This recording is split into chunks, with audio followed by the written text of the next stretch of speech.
The 10th insight. Yeah, I'm always so excited to see where the chapter is gonna take us. I don't even know how Like, we made it that far last week. seriously, I had this moment yesterday where I'll be doing a post, like, well, I did a post in the community, but I'll be doing a post on social media just about the the effect, like just how quickly shifts can be made. There's a picture of me from 2018 and a picture of me now. And it's just, and I grabbed pictures of me from all the years in between and just to see, like, holy crap, that was me, and just to see the difference. And then for me personally, to be able to feel the difference, like I can feel into each of those pictures. Right, right. It's like, it's profound. Where did we stop? I finally down at I, the bottom of page oh, okay, there it is. I 113. see. All right. If you're good, I'll start. Let's do it. All right. So we're continuing in the chapter of A History of Awakening. Oh, and how funny. My little bout with AI. Where am I supposed to be? Show me the path to get there. Those are some epic pictures. Oh my God. Image GPT. Yeah. Wow. Yeah. I shared, did I share? No, I don't know that I shared with you the poem that we wrote together. No. Yeah, I'm gonna go ahead and share it right now because it's pretty epic. A little Wow. break here. So this was a poem that me and Chat GPT wrote together by me giving just very few, very few points of what I wanted. But so here we go. From the dust and shadows of the past, where profane notions held love fast, a woman rises, spirit bright, guided by the earth's ancient light. In the whispering winds, she hears the voices of her ancestors near. They speak of love as sacred fire, of earth and sky, a soul's desire. With every step upon the land, she feels the pulse, the gentle hand of Mother Earth beneath her feet. In sacred rhythms, hearts do beat. By rivers pure and mountains grand, she understands. She takes a stand to honor love, to heal and mend in sacred circles without end. She calls upon the spirits old, whose story both wild and free, as sacred as the ancient tree. With sage and cedar, smoke and song, she pierced by shame or fear. She claims her true son, where sacred sexuality is one. She finds her power deep and true. In sacred love, she is renewed. In the embrace of night and day, she walks the sacred, timeless way, transforming shadows into light with earth and spirit in her sight. Wow. Holy shit. And you just give it a little bit of information and that's what it comes up with. Yeah, Wow. That's it's fucking wild. huh. All right.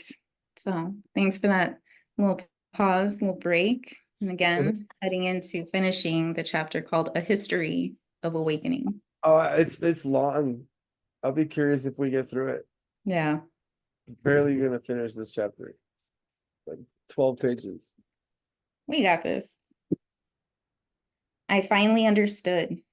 So this is what humans came to Earth to do, to systematically remember, to gradually awaken. What a great first sentence. That's right. We're finally becoming aware of a process that has been unconscious since human experience began.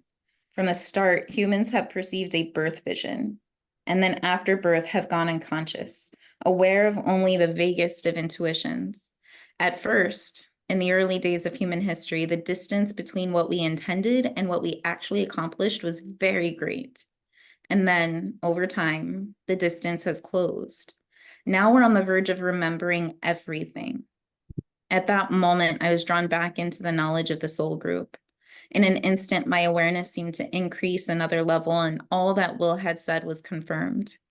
Now, finally, we could look at history not as the bloody struggle of the human animal, who selfishly learned to dominate nature and to survive in greater style, pulling himself from life in the jungle to create a vast and complex civilization. Rather, we could look at human history as a spiritual process, as the deeper systematic effort of souls, generation after generation, life after life, struggling through the millennia toward one solitary goal: to remember what we already knew in the afterlife and to make this knowledge conscious on earth. Hmm. As from a great height, a large holographic image opened up around me, and I could somehow see in one glance the long saga of human history. Without warning, I was drawn into the image, and I felt myself being swept forward into the story, reliving it somehow in fast forward, as if I had really been there, experiencing it moment by moment. Suddenly, I was witnessing the dawn of consciousness. Before me was a long, windswept plain, somewhere in Africa.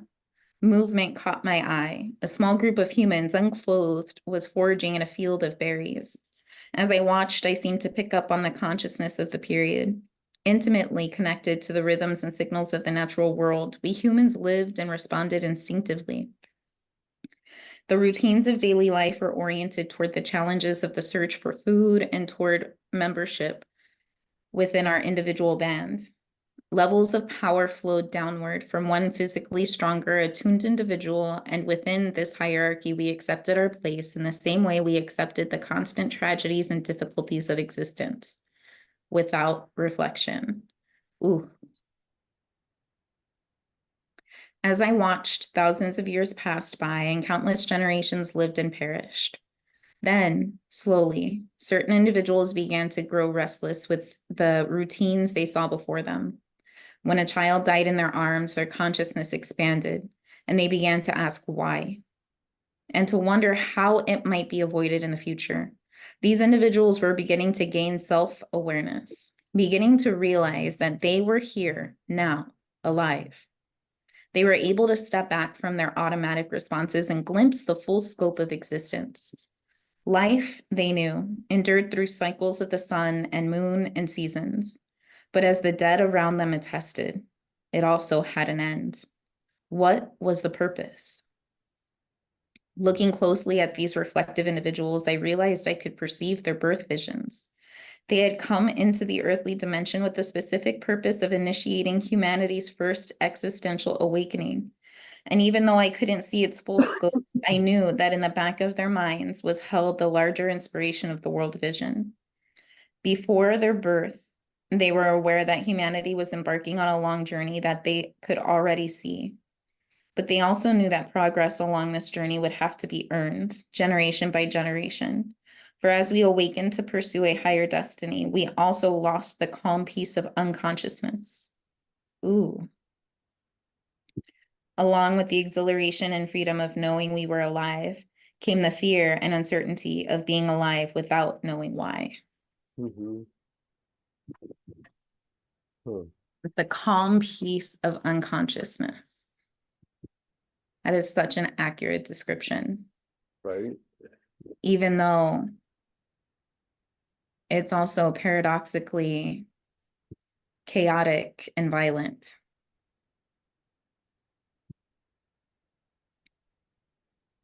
I could see that humanity's long history would be moved by these two conflicting urges. On the one hand, we would be moved past our fears by the strength of our intuitions, by our mental images that life was about accomplishing something, some particular goal, of moving culture forward in a positive direction that only we, as individuals, acting with courage and wisdom, could inspire. From the strength of these feelings, we would be reminded that as insecure as life appeared, we were, in fact, not alone, that there was purpose and meaning underlying the mystery of existence. Yet, on the other hand, we would often fall prey to the opposite urge, the urge to protect ourselves from the fear, at times losing sight of the purpose, falling into the angst of separation and abandonment. This fear would lead us into a frightened self-protection, fighting to retain our positions of power, stealing energy from each other, and always resisting change and devolution, regardless of what new, better information might be available. As the awakening continued, millennia passed, and I watched as humans gradually began to coalesce into ever larger groups, following a natural drive to identify with more people, to move into more complex social organizations. I could see that this drive came from the vague intuition, known fully in the afterlife, that human destiny on Earth was to evolve toward unification. Following this intuition, we realized that we could evolve beyond the nomadic life of gathering and hunting and begin to cultivate the Earth's planet and harvest them on a regular basis. Similarly, we could domesticate and breed many of the animals around us, ensuring a constant presence of protein and related products. With the images of the world vision deep within our unconsciousness, driving us archetypically, we began to envision a shift that would be one of the most dramatic transformations in human history. The leap from nomadic wandering to the establishment of large farming villages. As these farming communities grew more complex, surpluses of food prompted trade and allowed humanity to divide into the first occupational groups: shepherds and builders and weavers, then merchants and metal workers and soldiers. Quickly came the invention of writing and tabulation, but the whims of nature and the challenges of life still pierced the awareness of early humanity, and the unspoken question still loomed: why were we alive? As before, I watched the birth visions of those individuals who sought to understand spiritual reality at a higher level. They came into the earth dimension to specifically expand human awareness of the divine source, but their first intuitions of the divine remained dim and incomplete, taking polytheistic form. Humanity began to acknowledge what we supposed was a multitude of cruel and demanding deities, gods that existed outside of ourselves and ruled the weather, the seasons, and the stages of the harvest. In our insecurity, we thought we must appease these gods with rites and rituals and sacrifice. Over thousands of years, the multitude of farming communities coalesced together further into large civilizations in Mesopotamia, Egypt, the Indus Valley, Crete, and northern China, each inventing its own version of the nature and animal gods. But such deities could not long forestall the anxiety. I watched generations of souls come into the earthly dimension, intending to bring a message that humanity was destined to progress by sharing and comparing knowledge. Yet once here, these individuals succumbed to the fear and distorted this intuition into an unconscious need to conquer and dominate and impose their way of life on others by force. So began the great era of the empires and tyrants. As one great leader rose up after another, uniting the strength of his people, conquering as much land as possible, convinced that the views of his culture should be adopted by all. Yet throughout this era, these many tyrants were always, in turn, conquered themselves and pressed under the yoke of a larger, stronger cultural view. For thousands of years, different empires bubbled up to the top of humanity's consciousness, disseminating their ideas, rising for a time with a more effective reality, economic plan, and war technology, only to be later deposed by a stronger and more organized vision. Ever so slowly, through this method, old, outdated ideas were replaced. I could see that, as slow and bloody as this process was, key truths were gradually making their way from the afterlife into the physical dimension. One of the most important one of these truths, a new ethic of interaction, began to surface in various places around the globe, but ultimately found clear expression in the philosophy of the ancient Greeks. Instead, instantly, I could see the birth visions of hundreds of individuals born into the Greek culture, each hoping to remember this timely insight. For generations, they had seen the waste and injustice of mankind's unending violence upon itself, and knew that humans could transcend the habit of fighting and conquering others and implement a new system for the exchange and comparison of ideas. A system that protected the sovereign right of each individual to hold his unique view, regardless of physical strength. A system that was already known and followed in the afterlife. As I watched, this new wave interaction began to emerge and take form on Earth, finally becoming known as democracy. In this method of exchanging ideas, communication between humans still often degenerated into an insecure power struggle, but at least now, for the first time ever, the process was in place to pursue the evolution of human reality at the verbal rather than the physical level. At the same time, another watershed idea, one destined to completely transform the human understanding of spiritual reality, was surfacing in the written histories of a small tribe in the Middle East. Similarly, I could see the birth visions of many of the proponents of this idea as well. These individuals born into the Judaic culture knew before birth that while we were correct to intuit a divine source, our description of this source was flawed and distorted. Our concept of many gods was merely a fragmented picture of a larger whole. In truth, they realized there was only one God, a God, in their view, that was still demanding and threatening and patriarchal, and still existing outside of ourselves, but for the first time, personal and responsive, and the sole creator of all humans. I love that. Hmm. I love that. Yeah. As I continued to watch, I saw this intuition of one divine source emerging and being clarified in cultures all over the world. In China and India, long the leaders in technology, trade, and social development. Hinduism and Buddhism, along with other Eastern religions, moved the East toward a more contemplative focus. Those who created these religions intuited that God was more than a personage. God was a force, a consciousness that could only be completely found by attaining what they described as an enlightenment experience. Rather than just pleasing God by obeying certain laws or rituals, the Eastern religions sought connection with God on the inside as a shift in awareness and opening up of one's consciousness to a harmony and security that was constantly available. Quickly, my view shifted to the Sea of Galilee, and I could see that the idea of one God that would ultimately transform Western cultures was evolving from the notion of a deity outside of us, patriarchal and judging, toward the position held in the East, toward the idea of an inner God, a God whose kingdom lay within. I watched as one person came into the earth dimension, remembering almost all of his birth vision. With that, I will pass. He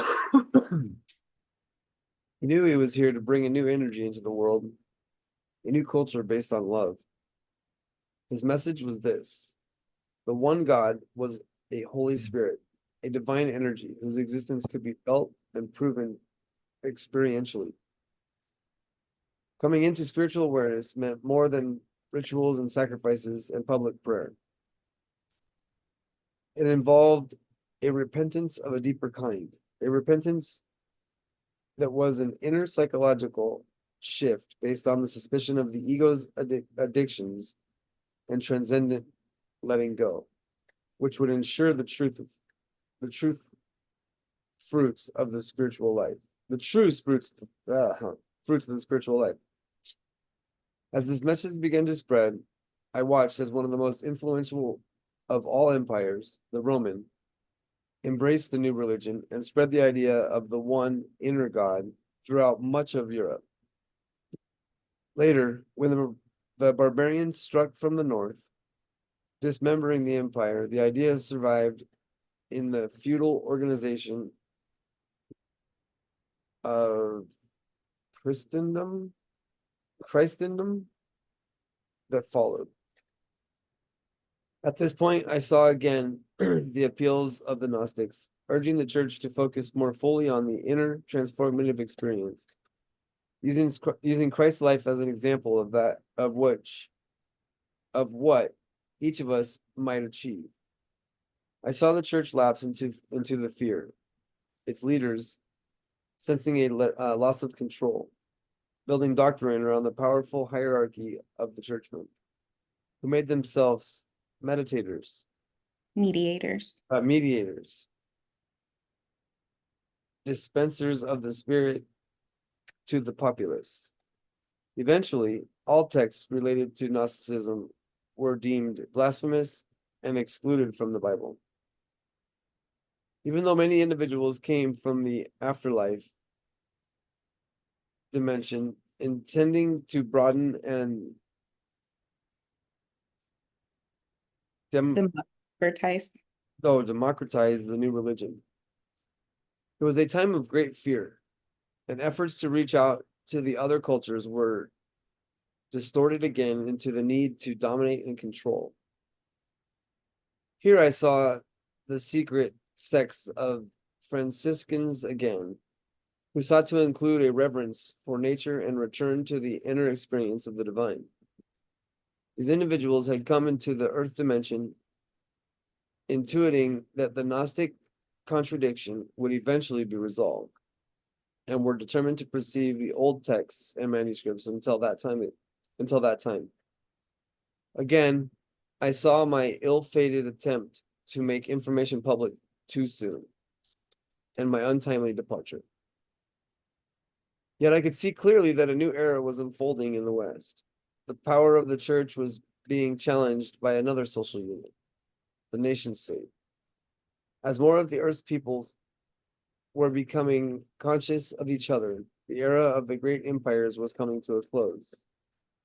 New generations arrived, able to intuit our destiny of unification, working to promote a consciousness of national origin based on common languages and tied more closely to one sovereign area of land. These states were still dominated by autocratic leaders, often thought of as ruling by divine right. But a new human civilization was unfolding, one with recognized borders and established currencies and trade routes. Finally, in Europe, as wealth and literacy spread, a wide renaissance began. As I watched, the birth visions of many of the participants came into my view. They knew that human destiny was to develop an empowered democracy, and they came hoping to bring it into being. The writings of the Greeks and Romans were discovered, stimulating their memories. The first democratic parliaments were established, and calls were issued for an end to the divine right of the kings and the bloody reign of the church over spiritual and social reality. Soon came the Protestant Reformation, which held the promise that individuals could go directly to important scriptures and conceive a direct connection to the divine. At the same time, individuals seeking greater empowerment and freedom were exploring the American continent, a landmass symbolically laying between the cultures of the East and the West.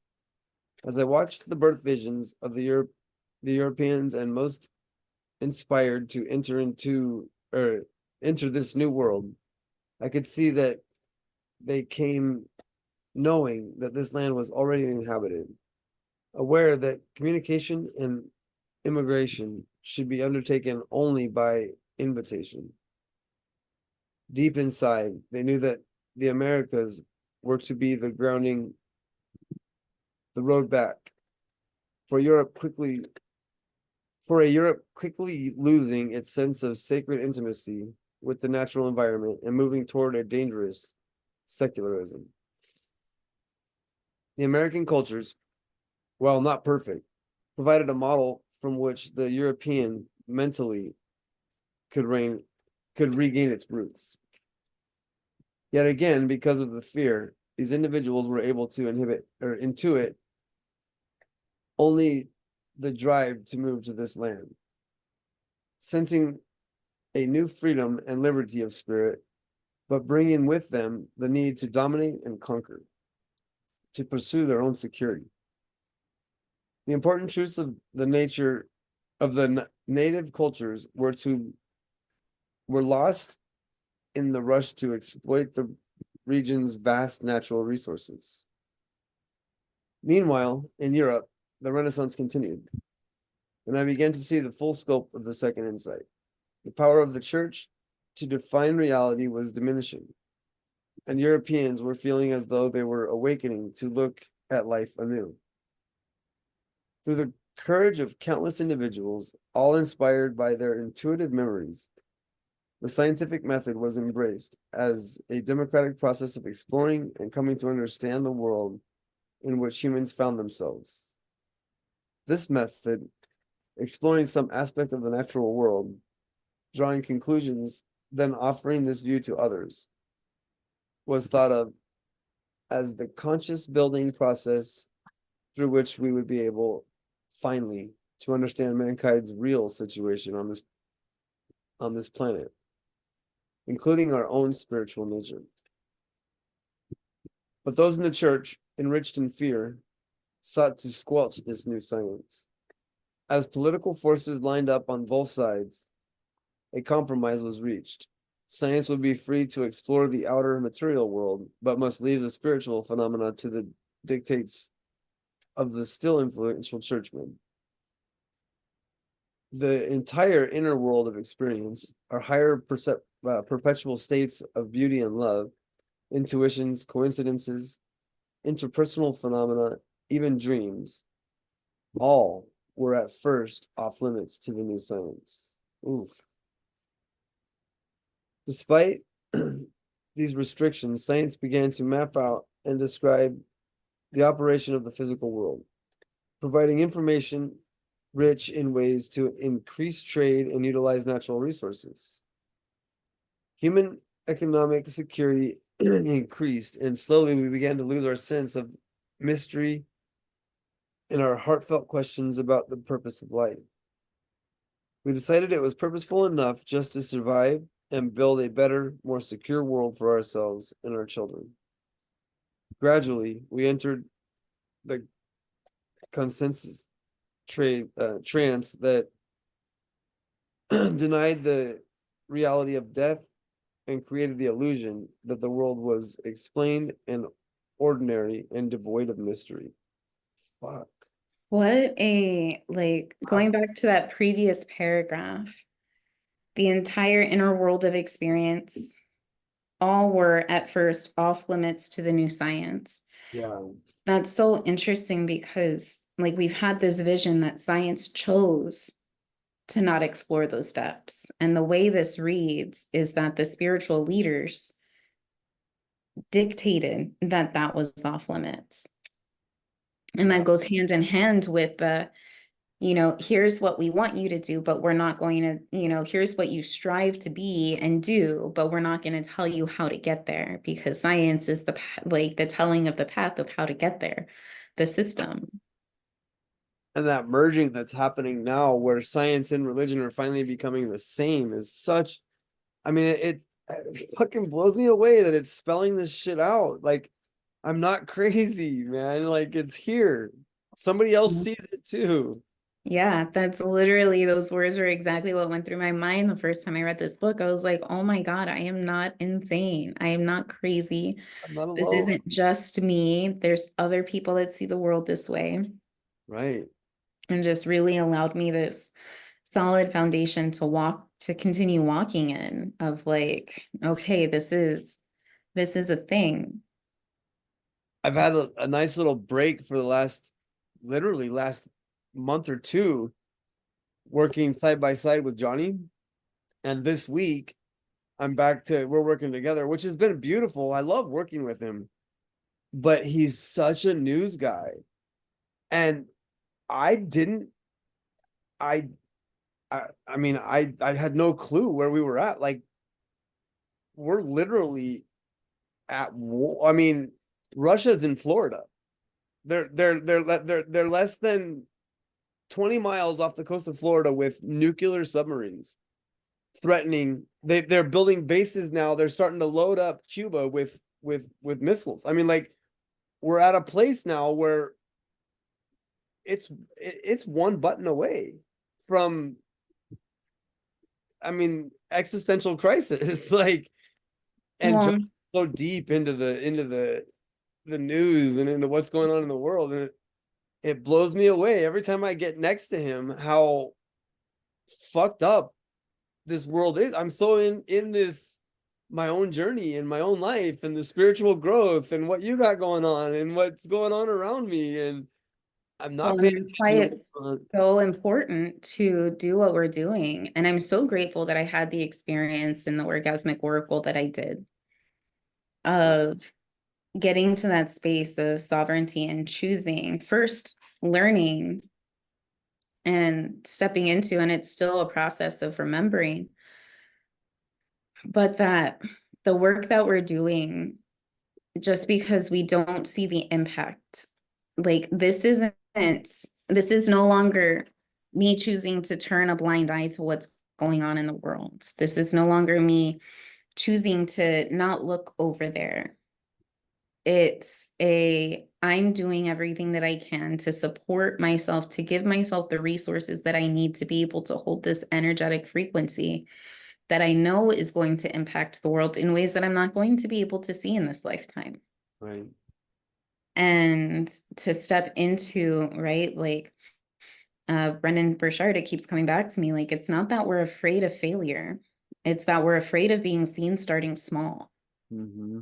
And so can I trust, like, can I allow my faith in the impact that I make in one person's life momentarily to drive me more the than the fear of being seen as small, and allowing that fear to drive me into nothing, into doing nothing, and rewiring my brain to see, like, going to the fundraiser party is simultaneously like the release and the fun and the, just allowing myself to be that I need to continue to move on and be up for 19 hours a day, going, creating an impact here, creating a business collective, creating an experience that allows people to open up to their own inspiration and their own power through the fire dancing, continuing to tend to the sacred wild in the way that I do. Like all of that, I was thinking last night and writing in my morning pages this morning was just like being extremely discerning of my time. And it's no longer what adds to my life and what doesn't. It's what expands my life and what doesn't. It's not even about taking away. It's no longer about bringing me down or holding me back, because that doesn't exist. It's not holding me back, but what keeps me still? What is staying right here instead of moving forward and expanding and growing and taking that next step? Yes, it's fucking hard. Yes, there are dark nights of the soul. Yes, there are times where I feel like I'm not enough, where I'm too small, where I'm unworthy, where I'm not supposed to be doing these things because this is just me. And doing what's necessary to allow myself to sit in that and see everything that's there for me, and take the wisdom of that darkness, transform that fear into motivation, into inspiration, into the wisdom that's there to propel me into the next space. And that's that discernment between where I'm at, what I'm doing, and who I'm with. Those are those questions that I'm beginning to ask. Where am I offering my money? Where am I offering my time? Where am I offering my energy? Where am I offering my attention? does this serve me? And it's no longer of, does this serve me so I can like that there doesn't have to be the storyline to justify me asking, does this serve me? It's no longer this guilt-ridden story of shame and judgment around me being served. Because I know that this is what's needed in order for me to serve the people that I do. Right. Right. And like to be able to see and like now have like being able to speak simultaneously to the spiritual aspect of it and the scientific aspect of it, and it's me saying the same thing with different words, and it's me being multilingual, being able to speak to this to so many people. Like, oh, spiritual woo-woo stuff, you don't want to hear that? Okay, well, here, let's talk about the neurobiologics of it. Let's talk about neuroplasticity. Let's talk about the serotonin. Let's talk about the dopamine. Let's talk about the effects on the neural pathways of the brain and how the brain works. Yeah, that's something that Poppy's been diving into. She's got a friend that runs a ketamine clinic out in Scottsdale Mhm. that she's damn That's near Lena. required. It's Lena. Mhm. That's she's damn near requiring I go to. She's explaining this in such a fascinating level because I watched it so firsthand with Tommy, Yeah. how ketamine has its power. It absolutely frees those neural pathways. And the 2 weeks after the ceremony, you're literally free from the cages of those pathways until they start to read. And I was talking to a guy last night about it, and he was explaining it like on the scientific level, how that's just like the dopamine's been, or is it serotonin, how the serotonin's been so depleted in your system that for 2 weeks it takes to replenish it. You're free from those stories, from those loops. Which Um, is how it's so profound for that growth, yeah. for the ability to change and transform. Like allow yourself to be free from those stories. And that's also why like integration is so fucking important, Right. because it's just as important. Your set and setting is just as important in the actual preparation and the journey as it is in the afterwards. Tend to yourself, allow yourself to rest and recover. That's why it can sometimes be so stifling to go back to the day to day, because that no longer fits in your consciousness. Right. It no longer fits in your way of being because there's nothing there. And so you're trying to weave these patterns back that don't serve and support you when you don't have that programming anymore. Yeah. It's a deep, yeah. Yeah, fuck, man. And then I talked to Matt last night for the nonprofit. Mm-hmm. He's thinking we're only like 1 or 2 documents away from being able to shift it over to a nonprofit. He doesn't think we've got to dissolve it. He's Okay. gonna do some research. He's got all the information, and he's gonna get back to me in the next couple days. But he thinks it's just a document away, so Okay. it's pretty easy to transfer it over. Perfect. Yeah, weaving all these pieces of life, because he was a big part of when we created Crystal Meth Anonymous. He was a big part of that shift, and then I called on him when we built Studio 164, and he helped us initiate that. He did say we need to find a couple entities, because we're gonna have to create bylaws and and articles of organization. But Mm-hmm. in bylaws, he's like, just find a company that has some bylaws that you resonate with, and then we'll tweak those, and those could become your bylaws, at least in the beginning, until we come up with, until we Yeah, the bylaws are simply how we operate. right. I well versed with that both in the community, the homeowners associations, plus we talked about that briefly with the business mentor that we were talking to, because we need to create bylaws for our LLC, like whether it's an LLC or nonprofit or whatever, it bylaws should be there. It just wasn't as pertinent for me because I was the sole proprietor. So it's a lot more like I mean, even as the sole proprietor, that should be, important to me because it keeps me accountable to the group, to the community. Right. And so like, yeah, so that's something that we can sit down and explore and discuss. I also want to get people to be on the board. So obviously you, and then seeing who else would be interested in being on the board of the Sacred Wild as a nonprofit. So that way there's members there, there's people there to hold each other accountable. Yeah, for sure. Yeah. For sure. So we just got to come up with a couple nonprofits that we could, because you can get their bylaws. All the bylaws are public information. So we just got Yeah, to, and the Arizona Corporation Commission. yeah. Yeah. I have Sweet. no clue where I left off. We stopped at uh it's gonna be the second to the last paragraph, in spite of our rhetoric. So a little diversion, but in spite of our rhetoric, our once strong intuition of spiritual source was being pushed further into the background.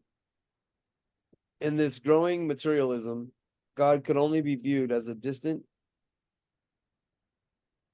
Deists.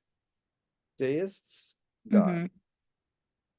a God who merely pushed the universe into being and then stood back and let it let it run in a mechanical sense, like a predictable machine, with every effect having a cause and unconnected events happening only at random, by chance alone. Yet here I could see the birth intent of many individuals of this period, of this time period. They came knowing that the development of technology and production was important because it could eventually be made non-polluting and substantial and sustainable, and could liberate humankind beyond all imagination. But in the beginning, born into the milieu of the time, all they could remember was the general intuition to build and produce and work, holding tightly to the democratic ideal. The vision shifted. I could see that nowhere was this intuition stronger than in this creation of the United States, with its Hold on. democratic constitution. Hold on. I keep forgetting to change the alarm clock for book club. Time to start book club. Oh, I can't. I fucking love that song. I know. Every morning it's my alarm clock. With its democratic constitution and its system of checks and balances. As a grand experiment, America was set up for the rapid exchange of ideas that was to characterize the future.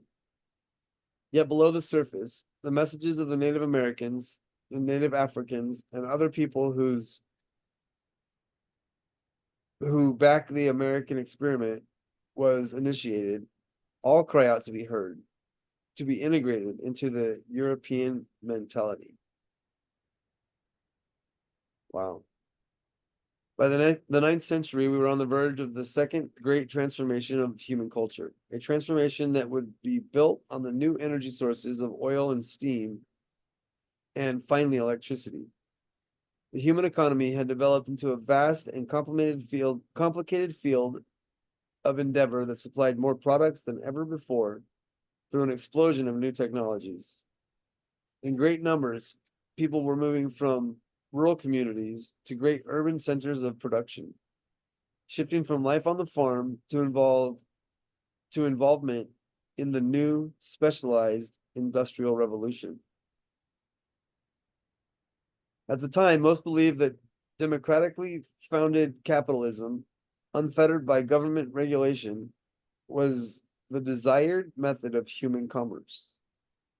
Yet again, as I picked up on individual birth visions, I could see that most people born into this period had come hoping to evolve capitalism toward a more perfect form. Unfortunately, the level of fear was such that that they all that all they managed to intuit was a desire to build individual security, to exploit other workers, and to maximize profits at every turn. Often entering into collusive agreements with competitors and with governments. This was the great error of the robber barons and of the secret banking and industrial cartels. Holy fuck. However, by the early 20th century, because of the abuses of this freewheeling capitalism, two other economic systems were set to be offered as alternatives. Earlier in England, two men had posed an alternative manifesto, which called for a new system run by workers that would eventually create an economic utopia where the resources of the whole humanity would be made available to each person according to his needs, without greed or competition. In the horrible working conditions of the day, the idea attracted many supporters, but I quickly saw that this materialistic workers' manifesto had been a corruption of the original intention. When birth visions of the two men came into view, I realized that what they were intuiting was that human destiny was eventually to achieve such a utopia. Unfortunately, they failed to remember that this utopia could only be accomplished through democratic participation, born of free will and slowly evolved. Consequently, the initiators of this communist system from the first revolution in Russia, erroneously, though, that this system could be created through force and dictatorship, an approach that failed miserably and cost millions of lives. In their impatience, the individuals involved had envisioned a utopia, but had created communism and decades of tragedy. The scene shifted to the other alternative of a democratic capitalism, the evil of fascism. This system was designed to enhance the profits and control of a ruling elite who thought of themselves as privileged leaders of human society. They believed that only through the abandonment of democracy and the union of government with the new industrial leadership could a nation reach its greatest potential and position in the world. I saw clearly that in creating such a system, the participants were almost totally unconscious of their birth visions. They had come here wishing only to promote the idea that civilization was evolving toward a perfectibility, that a nation of people, totally unified in purpose and will, striving to attain their fullest potential, could reach great heights of energy and effectiveness. What was created was a fearful, self-serving vision, wrongly claiming the superiority of certain races and nations. The possibility of developing a supernation whose destiny was to rule the world. Again, the intuition that all humans were evolving toward perfection was distorted by weak, fearful men into the murderous reign of the Third Reich. I watched as others who had likewise envisioned the perfectibility of mankind, but who were in greater touch with the importance of the empowered democracy, intuited that they must stand up against both alternatives to a freely expressed economy. The first stand resulted in a bloody world war against fascism or fascist distortion, one finally at extreme cost. The second resulting in a long, bitter Cold War against the communist bloc. I suddenly found myself focusing on the United States during the early years of this Cold War, the decade of the 50s. At this time, America stood successfully at the apex of what had been a 400-year preoccupation with secular materialism. Affluence and security had spread to include a large and growing middle class, and into this material success was born an enormous new generation, a generation whose intuitions would help lead humanity toward a third great transformation. This generation grew up constantly reminded that they lived in the greatest country in the world, the land of the free, with liberty and justice for all its citizens. Yet, as they matured, members of this generation found a disturbing disparity between this popular American self-image and the actual reality. They found that many people in this land, women, and certain radical minorities were, Racial minorities. racial minorities, were, by law and custom, definitely not free. By the 60s, this new generation was inspecting closely, and many were finding other disturbing aspects of the United States self-image, for instance, a blind patriotism that expected young people to go into a foreign land and fight a political war that had no clearly expressed purpose and no prospect of victory. Fuck. It's a conversation I've had so many times, Oh, asking, is a partner that I had years ago, and he went to war, he was on the front lines, he killed many people. And I had asked, I was like, what were we fighting for? Like, what was the purpose of the war? right. And he gave the generic answer, right? To protect us, to fight for our freedom, to fight for our liberty, to fight to keep us safe. But and then like I asked, I was like, but what was it that was threatening our safety? What was threatening our freedom? And there is no answer. And I think that's the source of a ton of trauma, of PTSD in veterans that come back, is that they sign up because of this self-image that we have, because of this story, because of this, sales tactic of getting people to sign up for the army and or the military in general. And then they go and they fight with, like, their intention is honorable, right? It's so just from this space of love, from this space of honor and respect for all of the humans. But they go and then they come face to face with killing somebody, taking a life, recognizing that they too are humans, that they too are deserving of being honored, of respected, of their freedom. And recognizing that when they're faced with that and they're asking the deeper questions, the deeper why, the what is making this, and recognizing that it's because they were told to, because of this surface level story that they were told. And they can't answer those questions, yet they've already taken lives and they can't get out because they're in the depths of it. And now it's about survival.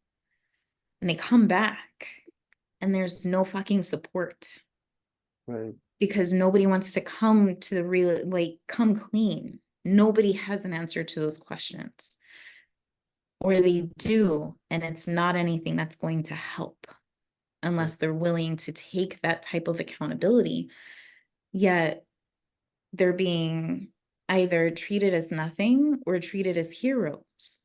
And how if they're being treated as nothing, then it just justifies the stories that are being played in their head. And if they're being treated as heroes, then because they come from this honorable perspective, who are they to take that away from them? Who are they to take away their image, their illusion of what this world is, what this country is founded from? Mm, What an impossible situation. yeah. And it's deeper and deeper and deeper with every fucking generation. Yeah. Because Val, I mean, there's just no. I was pondering as you were speaking that I was pondering, like, then what are we at war with Russia for right now? Like, what? Because we're standing up for Palestine. Like, this isn't even ours. It's because we're standing for something. Like, that goes back to that Mother Teresa thing. I mean, something I don't have to fucking argue, right? Like, stand Yeah. against nothing. Give me something that you're standing for, and I'm there. Won't No, be there for anything you're fighting against. no. And can we stand for something without fighting against something else? That's the peace. That's that peace that really came very, very loud and clear to me when I was in that other community. Is that, like, though the words are being said, I stand for all life without standing again. Like, it was just those words, I stand for all life, but they weren't being embodied because the second part is that while standing against none. Right. Like, that's the underlying piece that is almost impossible. Because am I willing to come out and say, I stand for all life, including the Russians that are out there attempting to bomb us, threatening to take our life? And again, like, I speak that in my safe, cozy little office that I get to come to and get paid and all of those things. But I also say that from the space of experience, because I do say that towards the men who abused me, who raped me, who molested me. I stand there and say thank you for being willing to step into the role that ruined your entire life, that created a space, a life for you to have to dig yourself out of a hole that's nearly impossible to dig yourself out of. You were willing to do that for me so I could be here now. Same concept. Right. Now, are we willing to dig ourselves out of that fucking hole? Or are we going to stay here and dig the hole deeper while we fight against everybody and blame everybody that got us into this hole? That's our choice. Hmm. Spread love. That's the easy. And we can only spread love by being love. And we can't be love when we're talking about how wrong everybody fucking is, or how bad everybody is, or how evil everything is. No. It just adds fuel to the fire. Life doesn't happen to us, and life doesn't happen for us. Life happens from us. So what life is springing from our being? Hmm. That's the question that we get to walk out into the world and ask ourselves every day. Fuck When yeah. we're confronted with shit that we don't want to see, we don't want to deal with, we don't want to experience. Hmm. Hmm. Yep. So true. All right, let me mark this. Yeah. Oh, I don't have a pen. I'll mark it. Okay, good, because I don't remember where we were. I got it, I think. We might Okay. read the paragraph. That's fine. I'll be close. Mm, Have an amazing day, babe. you too. I love you. Love you. Mm. Talk to you soon.